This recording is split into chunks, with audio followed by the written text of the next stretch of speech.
C'est la maison de tante Léonie avec son jardin fleuri et la chambre du petit Marcel Proust, qui y passait ses vacances entre 1877 et 1880, et bien sûr, la cuisine et la fameuse salle à manger.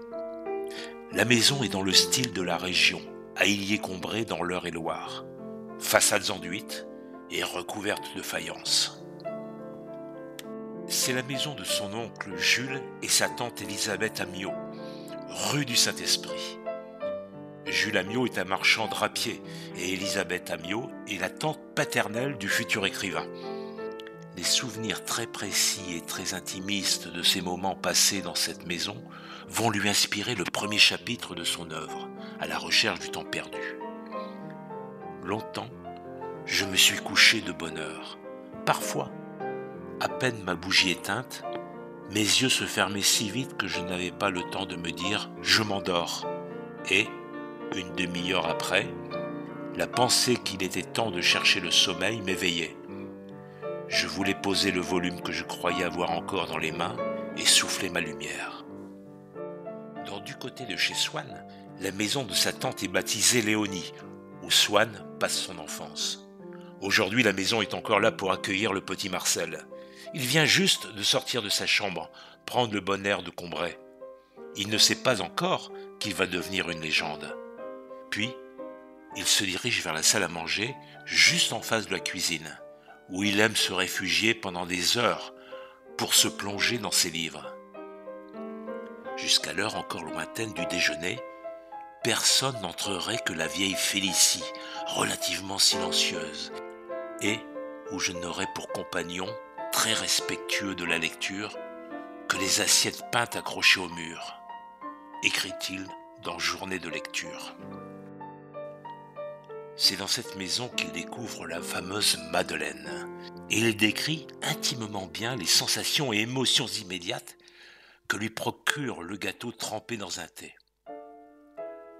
Il y avait déjà bien des années que, de Combray, tout ce qui n'était pas le théâtre et le drame de mon coucher n'existait plus pour moi.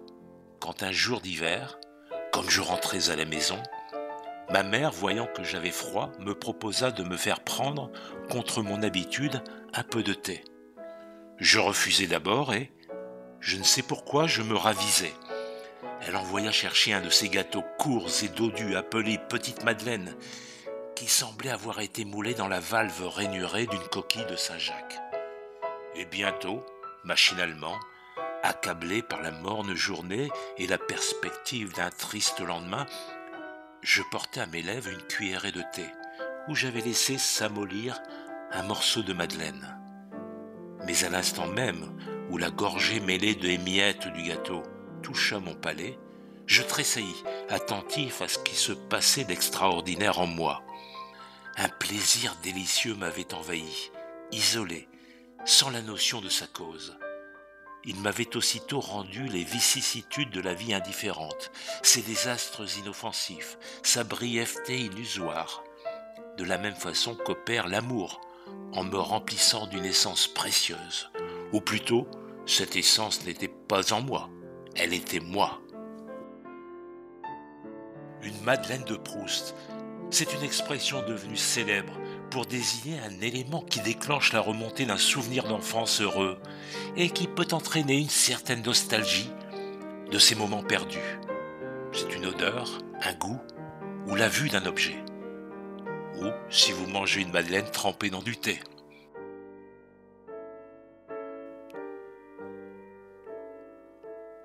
Flânons, rêvons, imaginons, ressouvenons-nous. À Combray, tous les jours dès la fin de l'après-midi, longtemps avant le moment où il faudrait me mettre au lit, et rester sans dormir, loin de ma mère et de ma grand-mère, ma chambre à coucher redevenait le point fixe et douloureux de mes préoccupations. On avait bien inventé, pour me distraire les soirs où on me trouvait l'air trop malheureux, de me donner une lanterne magique, dont, en attendant l'heure du dîner, on coiffait ma lampe. Et, à l'instar des premiers architectes et maîtres verriers de l'art gothique, elle substituait à l'opacité des murs d'impalpables irisations, de surnaturelles apparitions multicolores, où des légendes étaient dépeintes comme dans un vitrail vacillant et momentané.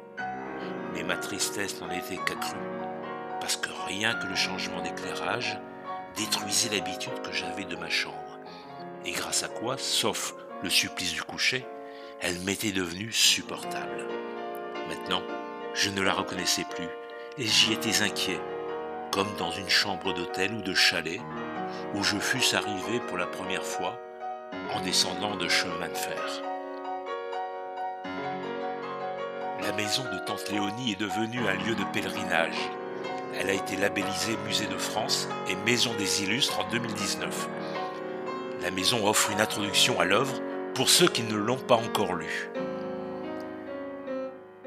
À Illiers-Combray, vous pouvez déambuler dans les pas de Marcel Proust et ressentir les odeurs des lieux et la vue des objets qu'il affectionnait. Un musée lui est dédié juste à côté de la maison avec des lettres, des photographies et des effets personnels. Et n'oubliez pas de goûter les très célèbres madeleines de Proust.